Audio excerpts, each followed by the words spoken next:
What's going on, everybody? So, I normally do not like to discuss politics on this channel. I feel like it can be very divisive, and I don't like to be divisive regarding political views, but considering the recent news that I've heard, I kind of felt the need to talk about this. I just needed to share some of my thoughts and get those thoughts out there. So, if you're unaware, as of early this morning, it has been reported that Rush Hour 4 is being put into production at Paramount, and it has been reported that a large reason for this is because the current US President Donald Trump really pushed for it to happen. And I think this is a problem.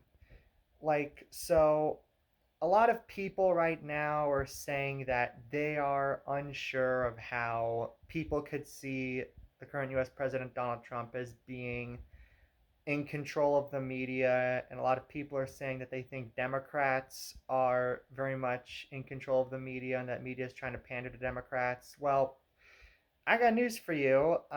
No studio ever brought a long dormant franchise out of retirement because Obama asked them to. No studio ever fired a talk show host because they made fun of Joe Biden. But it seems like that's what we're starting to get, and I don't like that. I don't like how much influence just any political leader can have over art, and it definitely, and if it's being made just because the president asked them to, then that already shows that they're not making Rush Hour 4 because they have a good idea for it or they think it could be a really good movie. They're making it just to please somebody, and that's not what art should be. Art should not be just because somebody asked you to. It should be because you have a real good idea and you have a passion for making it. And another notable thing about the film is that it is being directed by Brett Ratner. Now, this isn't a director who has no credibility to his name because he has made big films in the past. He made X-Men: The Last Stand, which I know a lot of people don't like, but I think at least has its moments. I'm almost positive he made Rush Hour 3. I know he made Rush Hour 3. I think he made 2. I can't 100% remember off the top of my head. And he's made some other relatively big comedies, like he made the 2011 film Tower Heist, which I enjoyed. But another thing you should know about Brett Ratner is that he has multiple accounts of sexual harassment and sexual assault allegations to his name. And the fact that he's now being brought back to direct this legacy sequel is that's not good. I don't think he should be allowed to direct when he has these allegations against him that at this point have not been unproven.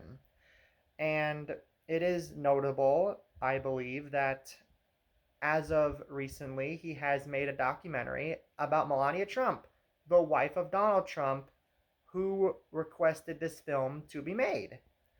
And I definitely think that at this point, it is pretty clear that Paramount is very desperate to appease Donald Trump and all of his followers.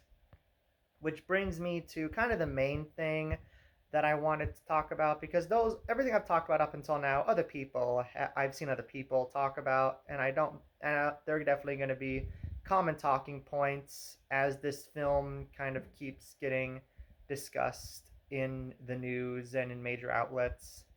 This is something I have not seen people talk about yet. If Donald Trump has enough influence at Paramount to get a long dormant franchise out of retirement, what does this say about his influence that he might have on films that are going to be made there and they're already being made? Okay, at Paramount, there are two upcoming films from them that I'm very excited for: Sonic the Hedgehog 4 and Teenage Mutant Ninja Turtles Mutant Mayhem 2. Both of these films are still a bit rather early in production, so it is possible for them to be changed. And I think it is clear that both of these films are films that the typical, let's say, right wing grifter on YouTube, like the Critical Drinker, would have a problem with. We've already seen multiple right wing grifters talk about the fact that they were not happy that Mutant Mayhem, the first one, made April O'Neil black. They were not happy about that. So And I think it's not unreasonable to assume Donald Trump is also not happy about that. So, considering his thoughts when they made Ghostbusters 2016. So, I do not think it is unreasonable that he might go to Paramount and say, "Hey, do not make April O'Neil like this. Recast April O'Neil, cut her from the film," or just he might ask them to cancel it altogether because he thinks the film is too woke and too pushing of left-leaning ideologies. Or with Sonic the Hedgehog 4, like without spoiler alert for the ending of Sonic the Hedgehog 3, even though it's almost a year old. The post-credit scene showed that Amy Rose would be in the next film. And based on that end credits tease, it seems as if they're going to make Amy Rose a bit different from how she is in the games. They're going to make her a bit more like of a strong, independent character, and that she's actually going to help Sonic defeat the bad guys, and they're going to make her a bit more like, for like, just the first example I can think of off the top of my head, Princess Peach in the Mario movie, which I personally am excited for because I was not a fan. I think Amy's kind of boring in most of the games. I've never really been a fan of her. Like, yeah, this they could go too far and make her unlikable if they write her wrong, but I'm at least confident that they'll write Amy Rose in a good way and actually make her an interesting character. But again, I'm pretty confident that like most right-wing grifters on YouTube would not be happy about the direction of taking Amy Rose's character. They would think, "Oh no, no, she's just a woke girl boss. Got to get her out of there.